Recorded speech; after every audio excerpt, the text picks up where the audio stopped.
শেরপুরের যে আমরা যে যতদূর জানি যে বিএনপি এবং জামাত ইসলাম ছাড়াও বিএনপির স্বতন্ত্র প্রার্থীরাও হাড্ডাহাড্ডি লড়াই অংশগ্রহণ করছেন। সেক্ষেত্রে ত্রিমুখী প্রতিদ্বন্দ্বিতার আমরা আভাস পেয়েছিলাম ভোটের পূর্ববর্তী সময়ে। সেক্ষেত্রে কোনো অভিযোগ দিয়েছেন কিনা, কেউ প্রার্থিতা বর্জন করেছেন কিনা, এই সংক্রান্ত যত তথ্য আছে একটু জানান। হ্যাঁ, দেখেন, আমি এই মুহূর্তে দাঁড়িয়ে আছি শেরপুর সদরের নলবাদ দক্ষিণ সরকারি প্রাথমিক বিদ্যালয় কেন্দ্রে। আমি যদি আপনাকে দেখাতে চাই যে এই মুহূর্তে কিন্তু আসলে এই কেন্দ্রে ভোটার খুব একটা বেশি নেই, কিছু মহিলা ভোটার আছেন, আর পুরুষ ভোটাররা এখানে তেমনটা আমরা দেখতে পাচ্ছি না। পাশাপাশি একটি কথা, আমরা সকালের দিক থেকে আমরা যতটা দেখেছি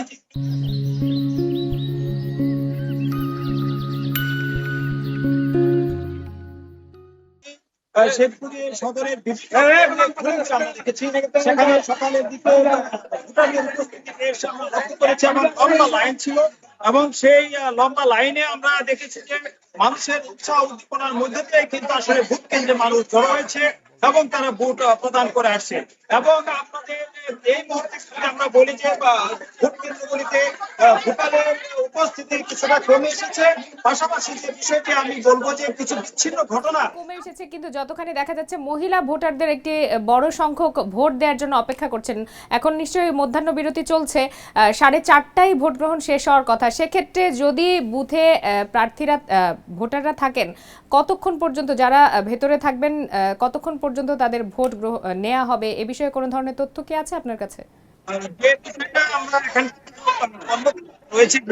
আমরা তাদের সাথে কথা বলেছি, তারা যেটা আমাদেরকে জানিয়েছেন যে বিকাল 4টা পর্যন্ত, এই 4:30 পর্যন্ত ভোট গ্রহণ চলবে। তবে এর মধ্যে যদি ভোটাররা ভোট কেন্দ্রের ভিতরে প্রবেশ করে তাহলে তাদের ভোট গ্রহণ করার পরপরই তারা গণনায় কার্যক্রম শুরু করবেন।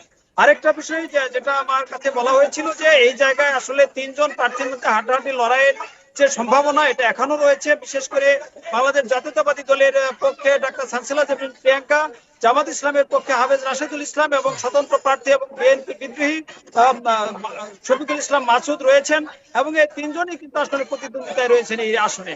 পাশাপাশি শেরপুরের আরেকটি আসন রয়েছে শেরপুর 2, সেখানে আসলে জামাত ইসলামের প্রার্থী এবং বিএনপি প্রার্থীর মধ্যে হাড্ডাহাড্ডি লড়াই হবে, আমরা এই আভাসটা পেয়েছি।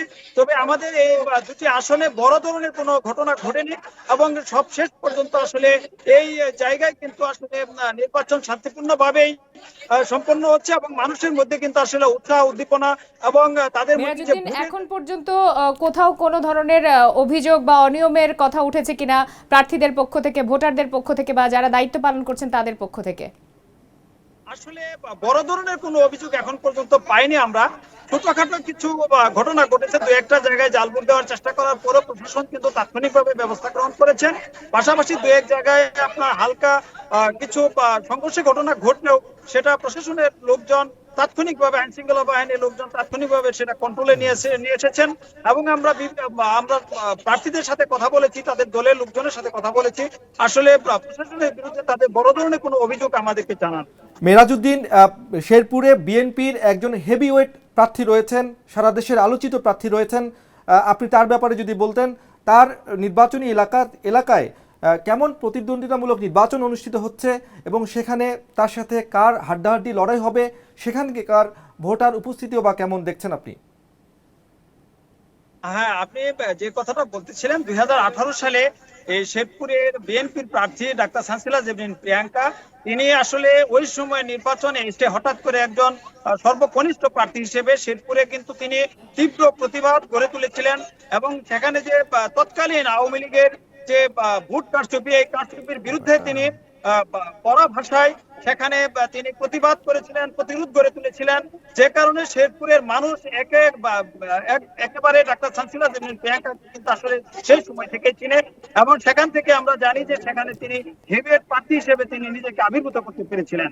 আর এবার আসলে এই জায়গায় বিএনপির বিদ্রোহী প্রার্থী থাকার কারণে আসলে এখানে জামাতের সঙ্গে তাদের হাড্ডাহাড্ডি লড়াই হচ্ছে। মেরাজউদ্দিন, আপনি তথ্য সংগ্রহ করতে থাকুন, নিশ্চয়ই পরবর্তীতে আমরা আপনার কাছ থেকে আরো তথ্য জেনে নিব পরবর্তীতে।